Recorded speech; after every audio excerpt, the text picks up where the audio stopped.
మీ ద్వారా రాష్ట్ర రైతాంగానికి ఇతర వర్గాల ప్రజలకు కూడా నమస్కారాలు. రాష్ట్రంలో లక్షలాది ఎకరాలలో పంటలు ఎండిపోతున్నాయి. సర్కారు నీళ్ళు ఇయ్యక కరెంట్ ఇయ్యక రైతాంగాన్ని అవస్థలకు గురి చేస్తూ ఉంది.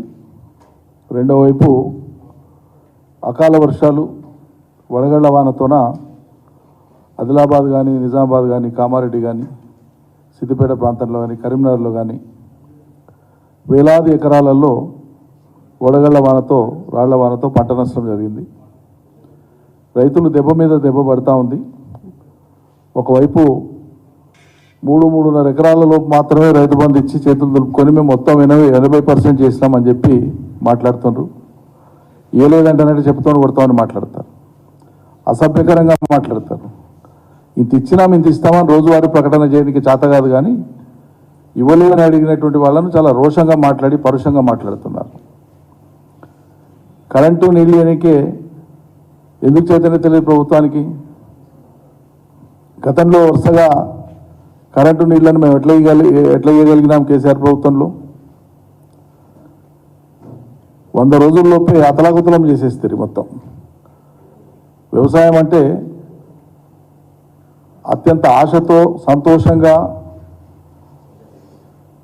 అప్పటిదాకా భూములను వదిలిపెట్టిన రైతులు సైతం, పట్టణాలలో ఉండేటువంటి రైతులు సైతం తిరిగి వచ్చి గ్రామాలలో వ్యవసాయాన్ని చాలా ఆపేక్షగా చేసేటువంటి పరిస్థితి మేము కల్పిస్తే మళ్ళీ వ్యవసాయం అంటే మునుపటి రోజులు గుర్తుకు తెస్తున్నారు. దీని బదులు ఇంకేదైనా పని చేసుకొని బతుకుతున్నారు దేవుడా అనేటువంటి ఒక దుస్థితిని కాంగ్రెస్ ప్రభుత్వం కల్పిస్తూ ఉంది. నీళ్లు ఉన్న కాడికి ఉన్న నీళ్లను రిజర్వాయర్లలో ఏ మేరకు ఉంటే ఆ మేరకు ఈ మేరకు ఇస్తామని చెప్పి ముందే ప్రకటించమని చెప్తానంటే ఆనాడు ఎన్నికలైన వెనువెంటనే మేము చెప్పినాం. డిసెంబర్ 1st వీక్లో చెప్పినాం. ఫలితాలు వచ్చి ప్రభుత్వం ఏర్పడిన వెనువెంటనే చెప్పినాం.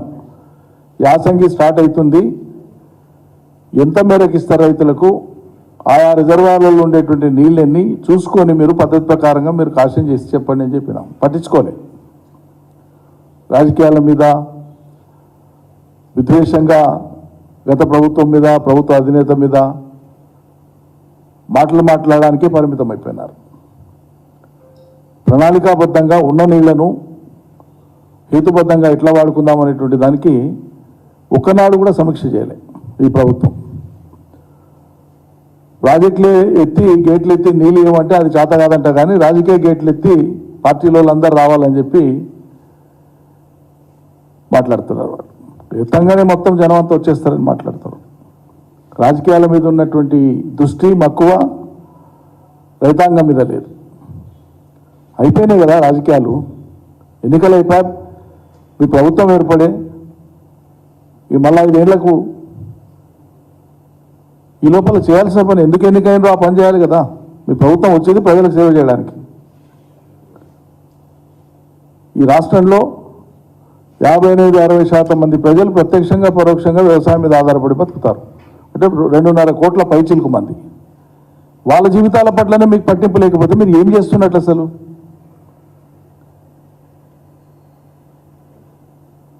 కొద్దిపాటి పనులు చేసి శాశ్వత రిపేర్ తర్వాత చేసిన జస్ట్ కాఫర్ డ్యామ్ కొద్దిగా వేసి నీళ్ళని ఆపుకొని లిఫ్ట్ చేసుకొని కాళేశ్వరం ద్వారా నీళ్ళు ఇచ్చుకోవచ్చు. అనేక టీఎంసీల నీళ్లు ఒట్టిగా వృధా పోతున్నాయని మేము ప్రారంభంలోనే చెప్పినాం. దాన్ని ఒక విఫల ప్రయోగంగా భూతద్దంలో పెట్టి ప్రజలకు చూపించి మా మీద అపకీర్తి తేవాలనేటువంటి ఆ ధ్యాస, ఆ తపన రైతులకు నీళ్ళిద్దామనే దాని మీద లేదు. ముందు పంటల్ని కాపాడి రైతులకు ఇచ్చే నీళ్ళు ఇచ్చి, రైతులకు ఇచ్చే కరెంట్ ఇచ్చి, రాజకీయంగా ఏ విమర్శ చేస్తారో చేయండి. తప్పులు జరిగి ఉంటే ఏం తప్పులు జరిగినాయో నిర్ధారించండి, విచారణ చేయండి, చర్యలు తీసుకోండి. శిక్ష రైతులకే ఎన్నికేస్తారు. గత ప్రభుత్వాన్ని దోషిగా చూపాలనేటువంటి ఒక అతి ఉత్సాహంకు అతి కుతూహలంతో ఈ రాష్ట్ర రైతాంగాన్ని ఎందుకు ఇబ్బంది పెడతారు మీరు? దయ లేదా? రైతులంటే కరుణ లేదా? వాళ్ళ పట్ల కన్సర్న్ లేదా?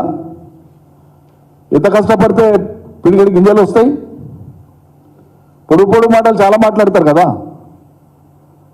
రైతుల కుటుంబాల నుంచి వచ్చినాం, మేము ఇక్కడి నుంచి వచ్చినాం, అక్కడి నుంచి వచ్చినాం, ఇంత పొడుగు మాట్లాడతారు కదా.